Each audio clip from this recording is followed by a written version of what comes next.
అంతఃకరణం అంటే అంతఃకరణం లోపల 4 ఉంటాయి. ప్రధానము, మహాతత్వము అంటే బుద్ధి, మనసు, అహంకారం. ఇవి 4 కలిసి అంతఃకరణం అంటారు.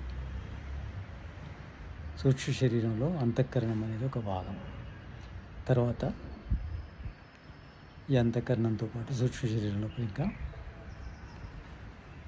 పంచజ్ఞానేంద్రియాలు, పంచకర్మేంద్రియాలు, పంచతన్మాత్రలు ఉంటాయి. తర్వాత పంచభూతాలు యొక్క మూల పదార్థాలు, పంచభూతాల యొక్క పరమాణువులు. వీటితో పాటు ఆత్మ ఉంటుంది. ఈ 25 కలిసి సూక్ష్మ శరీరం అంటారు. ఈ సూక్ష్మ శరీరం అనేది నశించనిది.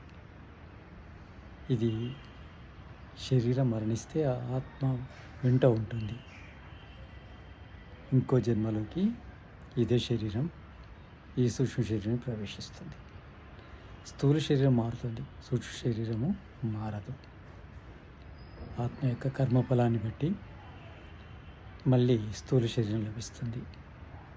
ఈ విధంగా జన్మ పరంపర అనేది కొనసాగుతుంది.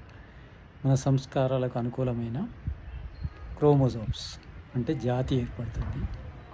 మొదలు అంటే మానవ జాత, పశుజాత, పక్షిజాత అనేది మన యొక్క సంస్కారాలను బట్టి ఆ జాతి లభిస్తుంది.